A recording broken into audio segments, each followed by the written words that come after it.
फातिमा की रानी माँ, प्रभु यीशु की माँ, आसरा तू ही है माँ।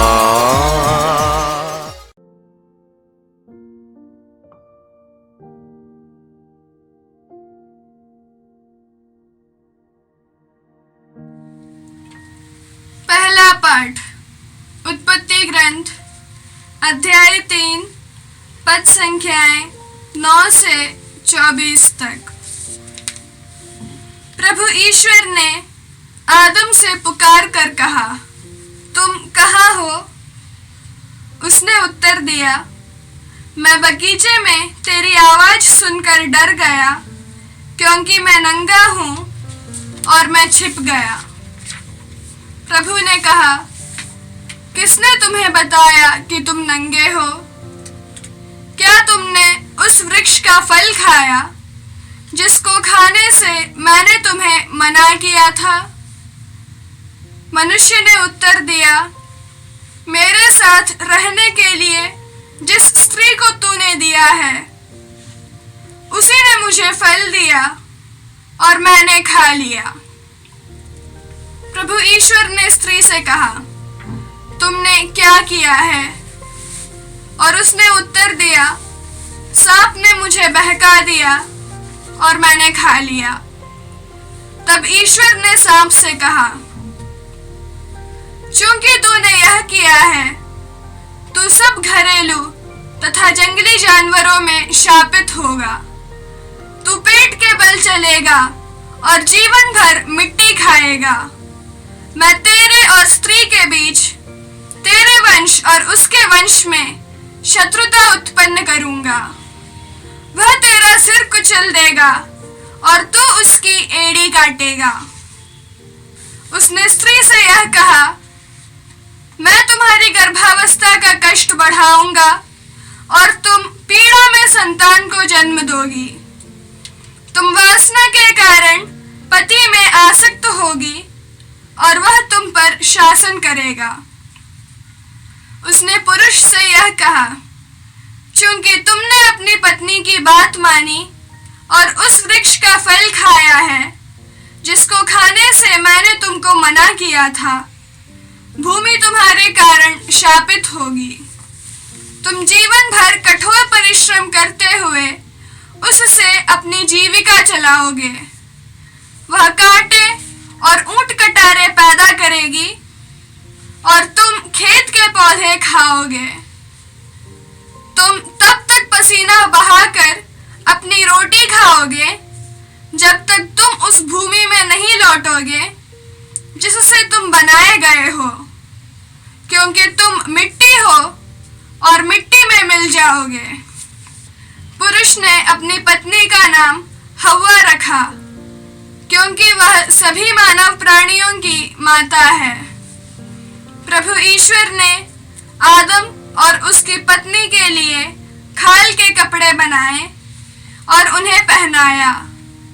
उसने कहा, भले बुरे का ज्ञान प्राप्त कर मनुष्य हमारे सदृश बन गया है। कहीं ऐसा ना हो कि वह जीवन वृक्ष का फल तोड़कर खाए और अमर हो जाए। इसलिए प्रभु ईश्वर ने उसे अदन वाटिका से निकाल दिया और मनुष्य को उस भूमि पर खेती करनी पड़ी जिससे वह बनाया गया था। उसने आदम को निकाल दिया और जीवन वृक्ष के मार्ग पर पहरा देने के लिए अदन वाटिका के पूर्व में केरूबों और एक परिभ्रमी ज्वाला में तलवार को रख दिया। यह प्रभु की वाणी है। ईश्वर को धन्यवाद। भजन अनुवाक्य। हे प्रभु, तू पीढ़ी दर पीढ़ी हमारा आश्रय बना रहा। हे प्रभु, तू पीढ़ी दर पीढ़ी हमारा आश्रय बना रहा। पर्वतों के बनने के पहले से, पृथ्वी तथा संसार की उत्पत्ति के पहले से तू ही अनादि अनंत ईश्वर है। अनुवाक्य। हे प्रभु, तू पीढ़ी दर पीढ़ी हमारा आश्रय बना रहा। हे प्रभु, तू पीढ़ी दर पीढ़ी हमारा आश्रय बना रहा। तू मनुष्य को फिर मिट्टी में मिलाकर कहता है, हे मनुष्य की संतान, लौट जाओ। 1000 वर्ष भी तुझे बीते कल की तरह लगते हैं। वे तेरी गिनती में रात के पहर के सदृश हैं। अनुवाक्य: हे प्रभु, तू पीढ़ी दर पीढ़ी हमारा आश्रय बना रहा। हे प्रभु, तू पीढ़ी दर पीढ़ी हमारा आश्रय बना रहा। तू मनुष्यों को इस तरह उठा ले जाता है जिस तरह सवेरा हो जाने पर स्वप्न मिट जाता है, जिस तरह घास प्रातःकाल उगकर लहलहाती है और संध्या तक मुरझाकर सूख जाती है। अनुवाक्य: हे प्रभु, तू पीढ़ी दर पीढ़ी हमारा आश्रय बना रहा। हे प्रभु, तू पीढ़ी दर पीढ़ी हमारा आश्रय बना रहा। हमें जीवन की क्षणभंगुरता सिखा, जिससे हम में सद्बुद्धि आए। हे प्रभु, क्षमा कर। हम कब तक तेरी प्रतीक्षा करें? तू अपने सेवकों पर दया कर। अनुवाक्य: हे प्रभु, तू पीढ़ी दर पीढ़ी हमारा आश्रय बना रहा। हे प्रभु, तू पीढ़ी दर पीढ़ी हमारा आश्रय बना रहा। जय घोष। अल्लेलुया। मनुष्य रोटी से ही नहीं जीता है, वह ईश्वर के मुख से निकलने वाले हर एक शब्द से जीता है। अल्लेलुया। प्रभु आप लोगों के साथ हो और आपके आत्मा के साथ। संत मार्कुस के अनुसार प्रभु यीशु ख्रिस्त का पवित्र सुसमाचार। हे प्रभु, तेरी महिमा हो।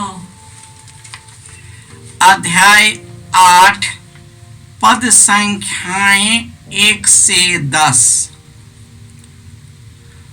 उस समय फिर एक विशाल जनसमूह एकत्र हो गया था और लोगों के पास खाने को कुछ भी नहीं था।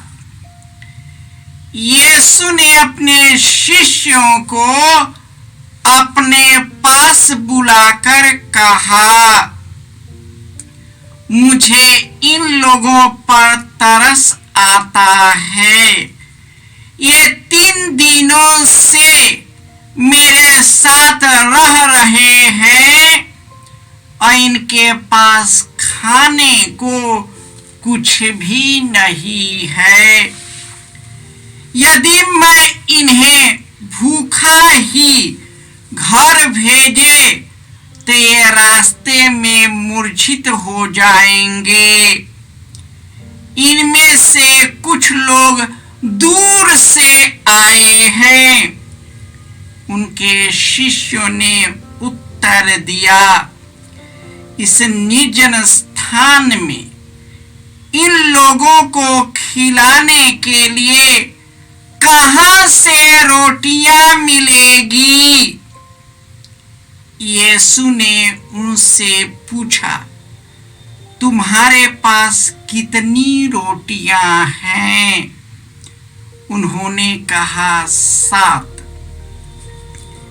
यीशु ने लोगों को भूमि पर बैठ जाने का आदेश दिया और वे 7 टोकरियां लेकर धन्यवाद की प्रार्थना पढ़ी और रोटियां तोड़ तोड़ कर शिष्यों को देते गए ताकि वे लोगों को परसते जाए।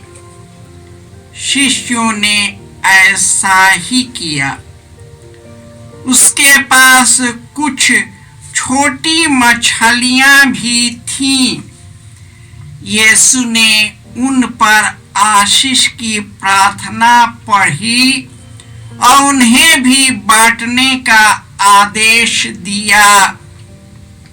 लोगों ने खाया और खाकर तृप्त हो गए और बचे हुए टुकड़ों से 7 टोकरे भर गए। खाने वालों की संख्या लगभग 4000 थी। यीशु ने लोगों को विदा कर दिया।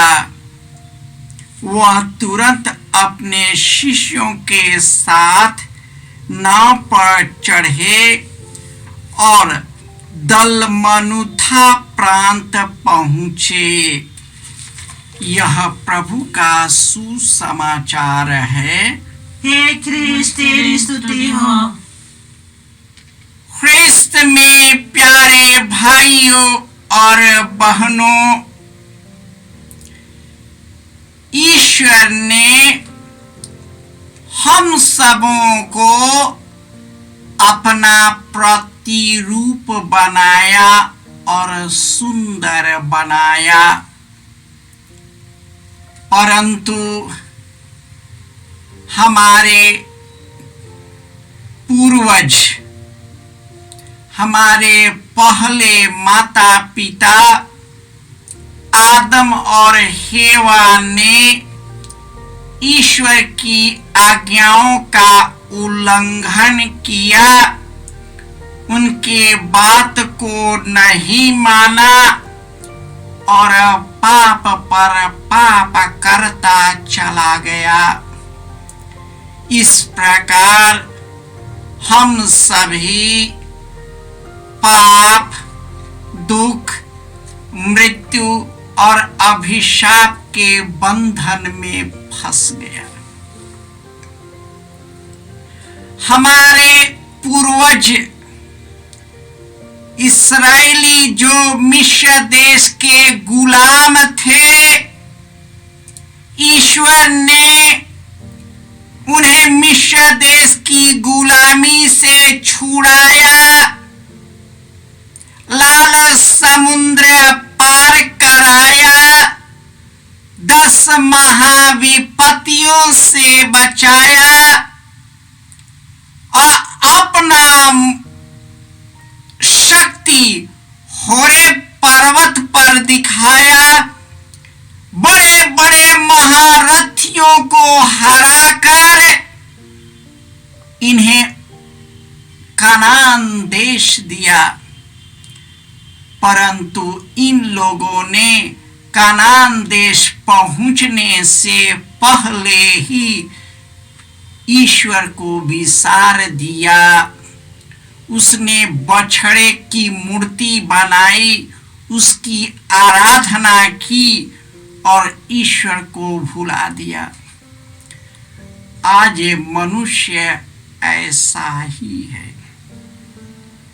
परंतु हमारे मुक्ति के लिए ईश्वर हमें इतना प्यार किया कि उन्होंने अपने इकलौते पुत्र को अर्पित किया, जिससे जो कोई उसमें विश्वास करे उसका सर्वनाश न हो बल्कि अनंत जीवन प्राप्त करे। आज प्रभु यीशु जब नगर नगर से होते हुए निर्जन प्रदेश पहुंचते हैं, उसके साथ एक बड़ी भीड़ जो 3 दिनों से उनके पीछे चल रहा था, यीशु उन्हें देखकर उन पर तरस आया। ईश्वर उन्हें देखकर पिघल गया और उसी निर्जन प्रदेश में प्रभु यीशु ने उन्हें भोजन की मुहैया कराया, उन्हें भोजन से संतृप्त किया। वे खाए पिए और तृप्त हो गए, क्योंकि यीशु उन पर दया किया था। वे जानते थे कि यदि भूखे प्यासे थके मांदे यदि ये घर जाएंगे तो बीच में ही मूर्छित हो जाएंगे।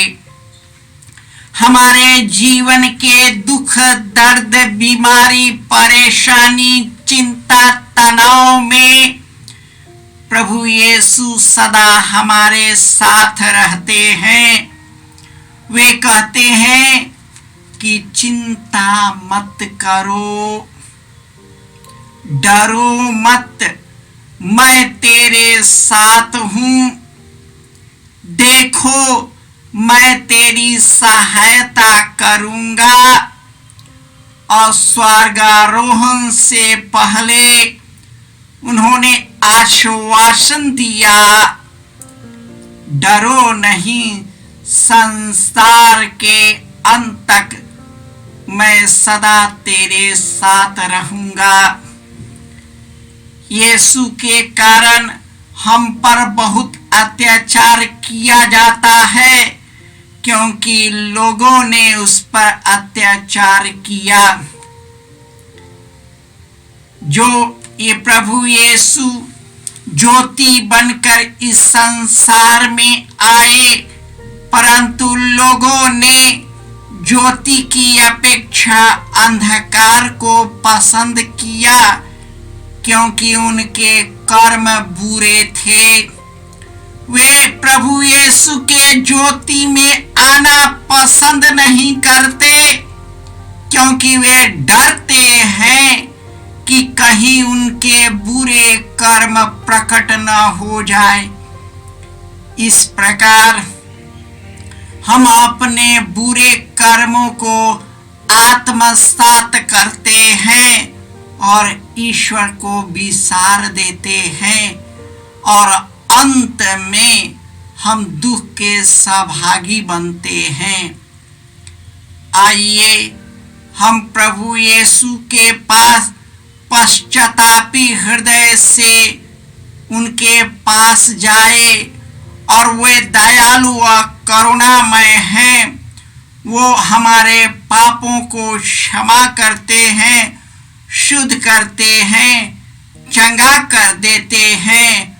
हम सभी उनके घावों के द्वारा भले, चंगे और स्वस्थ हो गए हैं।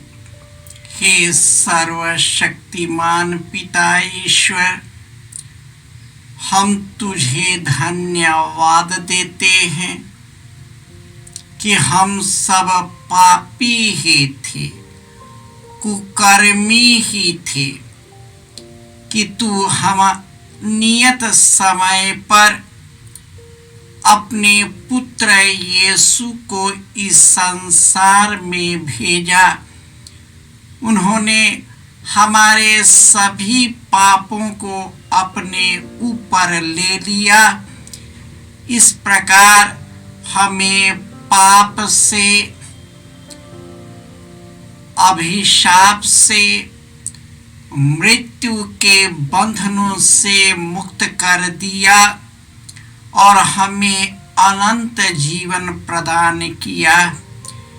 हे प्रभु यीशु, तू अपना पवित्र आत्मा प्रदान करे, ताकि तेरे ही शक्ति से हम शुद्ध, अपने आप को शुद्ध और निर्मल बना सके, और सेवा कार्य करने के बाद इस संसार का परित्याग कर सदा के लिए तुझसे जुड़ जाए और अनंत जीवन प्राप्त कर सके। जय यीशु क्रिस्त में प्रिय भाई और बहनों, प्रभु यीशु ने हमें आदेश दिया है संसार के कोने कोने में जाकर सारी सृष्टि को सुसमाचार सुनाओ। सुसमाचार सुनने के लिए और सुनाने के लिए एक अच्छा मौका है। आप कृपया इस चैनल का सब्सक्राइब करें, लाइक करें, शेयर करें, बेल आइकन दबाएं, ताकि यहाँ की नई वीडियोस की सूचना आपको मिलती रहेगी। साथ साथ आप दूसरों को भी प्रेरणा दें इसका सब्सक्राइब करने के लिए। याद रखें, कल के मिसा के दैनिक पाठ और उस पर टिप्पणियाँ आज ही दोपहर के बाद हम लोग अपलोड करते हैं। कृपया आज ही उसको सुनकर कल की तैयारी करें। प्रभु यीशु आपको और आपके परिवार को 100 गुनी आशीष देंगे। जय यीशु।